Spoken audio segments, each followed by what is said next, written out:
Assalamualaikum warahmatullahi wabarakatuh. Hai teman-teman kelas 6, ayo semangat belajar IPA bersama Ustazah. Kali ini kita akan belajar cara membuat magnet. Oke, jangan lupa berdoa sebelum kita belajar ya. Kompetensi pembelajaran kita untuk hari ini yaitu yang ke-1, melalui kegiatan menyimak, siswa dapat menjelaskan cara membuat magnet dengan benar. Yang kedua, melalui kegiatan menyimak, siswa dapat mengetahui kegiatan yang dapat menghilangkan sifat kemagnetan suatu benda. Dan melalui kegiatan praktek, siswa dapat menunjukkan cara membuat magnet dengan benar. Teman-teman, apakah ada yang bisa menyebutkan benda-benda di rumah yang menggunakan magnet? Ya, betul. Salah satunya adalah pintu kulkas. Pintu kulkas memanfaatkan magnet untuk bisa menutup pintunya. Dan yang kedua adalah jarum kompas. Kompas memanfaatkan magnet untuk bisa menunjukkan arah di suatu tempat. Dan ada banyak contoh benda yang lain. Berikutnya teman-teman, macam-macam magnet. Magnet ada dua macam. Yang ke-1 adalah magnet alam, yaitu magnet yang sudah terbentuk sendiri di alam. Contohnya adalah magnet bumi. Dan yang kedua adalah magnet buatan, yaitu magnet yang dibuat oleh manusia. Bentuknya beraneka ragam, ada yang berbentuk U, cincin, ladam, batang, bat, dan silinder. Sekarang kita akan belajar tentang cara membuat magnet. Kita dapat membuat magnet dengan menggunakan besi atau baja. Ada 3 cara untuk bisa membuat magnet, yaitu yang ke-1 adalah dengan cara induksi, yang kedua adalah dengan cara menggosok, dan yang ketiga adalah dengan cara elektromagnetik atau mengalirinya dengan arus listrik searah. Yuk kita bahas satu persatu. Yang ke-1, cara membuat magnet dengan induksi. Cara membuat magnet dengan cara induksi yaitu dengan cara menempelkan benda-benda yang terbuat dari logam, bisa besi atau baja, dengan magnet di salah satu ujungnya. Maka benda besi atau baja tersebut akan memiliki sifat magnet. Namun sifat magnetnya hanya sementara, karena sifat kemagnetan pada benda tersebut, baik besi atau baja tersebut, akan hilang jika magnetnya kita lepaskan. Teman-teman bisa lihat di sini contohnya pada gambar 1 ada sebatang paku yang kita tempelin magnet di ujungnya. Maka ujung paku yang lain bisa menarik serbuk besi karena paku tersebut memiliki sifat magnet. Dan pada gambar 2 juga teman-teman bisa lihat contohnya, itu adalah di atas adalah magnet dan yang di tengah adalah batang besi atau baja. Maka jika magnet tersebut kita tempelkan pada batang besi atau baja, maka besi dan baja tersebut akan memiliki sifat magnet sehingga bisa menarik paku-paku kecil. Berikutnya adalah cara membuat magnet dengan menggosok. Besi yang bukan magnet atau baja bisa kita buat menjadi magnet dengan cara menggosoknya dengan menggunakan magnet tetap. Namun, cara menggosoknya harus satu arah, tidak boleh bolak-balik. Tujuannya adalah agar magnet elementer pada besi letaknya menjadi searah dan teratur.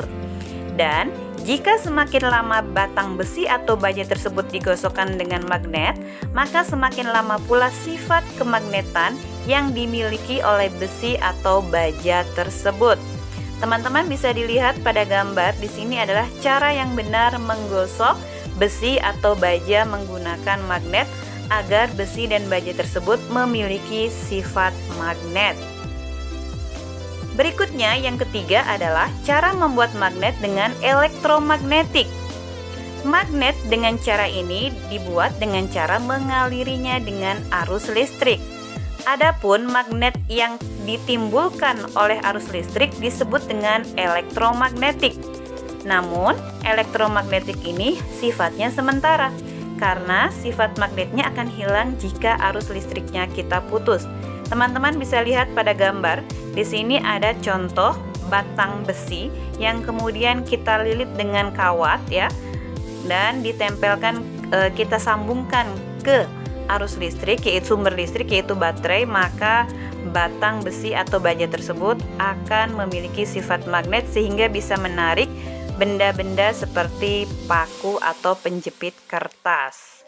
Nah, teman-teman, suatu benda yang memiliki sifat kemagnetan itu bisa hilang dengan beberapa tindakan. Yang satu adalah dengan cara dipukul-pukul atau dijatuhkan. Jadi, jika suatu benda yang memiliki sifat magnet sering dijatuhkan atau dipukul-pukul, maka akan menyebabkan magnet tersebut hilang sifatnya sedikit demi sedikit. Yang kedua adalah dengan cara dipanaskan. Jadi, ketika benda yang bersifat magnet tersebut kita panaskan, maka menyebabkan perubahan susunan magnet elementernya. Akibatnya, pemanasan magnet elementer menjadi tidak teratur dan tidak searah, sehingga sifat kemagnetannya akan berkurang bahkan akan hilang. Dan yang ketiga adalah dengan dialiri arus bolak-balik atau arus DC. Perubahan arus listrik mempengaruhi letak dan arah magnet elementer, sehingga apabila letak dan arahnya magnet berubah, maka sifat kemagnetannya pun akan hilang pada benda tersebut. Nah, teman-teman, setelah kita belajar tadi tentang magnet, maka teman-teman juga perlu mengetahui beberapa penerapan konsep gaya magnet yang sudah diterapkan pada beberapa industri. Yang kesatu adalah penerapan gaya magnetik pada motor listrik. Motor listrik adalah salah satu penerapan konsep gaya magnetik pada kumparan penghantar di dalam medan magnetik adalah pada motor listrik. Motor listrik dapat mengubah energi listrik menjadi kinetik atau gerak. Pada motor listrik, kumparan arus yang berputar dengan bebas diletakkan pada medan magnet. Hal inilah yang menyebabkan motor tersebut bisa bergerak. Contoh yang kedua adalah pada penerapan gaya magnetik pada kereta maglev. Nah, teman-teman, kereta api ini dipasangi magnet listrik di bawahnya yang bergerak pada jalur bermagnet listrik. Magnet tolak-menolak sehingga kereta api melayang tepat di atas jalur lintasan. Gesekan kereta api dengan jalur lintasan akan berkurang sehingga kereta api bergerak lebih cepat. Dan ada banyak lagi contoh penerapan konsep gaya magnetik yang sudah diterapkan dalam berbagai industri. Nah, teman-teman, kalau magnet juga bisa menarik besi atau baja, maka tentunya ada juga ternyata beberapa amalan yang bisa kita lakukan sehari-hari yang bisa menjadi penarik rezeki buat kita. Nah, semua orang pasti ingin dipermudahkan rezekinya dan dijauhkan dari kesusahan. Maka jika ingin diluaskan rezekinya, sederhana saja. Lakukanlah amalan-amalan yang telah diajarkan oleh Nabi. Maka akan menjadi magnet buat rezeki. Tapi tentu saja semuanya harus dibarengi dengan ikhtiar ya atau usaha. Apa saja amalannya? 1. Rajin sholat duha. 2.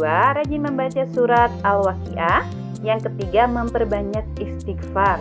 Yang keempat, bersedekah. Dan yang kelima, rajin bersilaturahim, baik itu secara langsung maupun secara online. Oke teman-teman, itu sudah pembelajaran kita hari ini. Terima kasih atas segala partisipasinya. Semoga teman-teman bisa mengerti dan paham pembelajaran kita kali ini. Wassalamualaikum warahmatullahi wabarakatuh.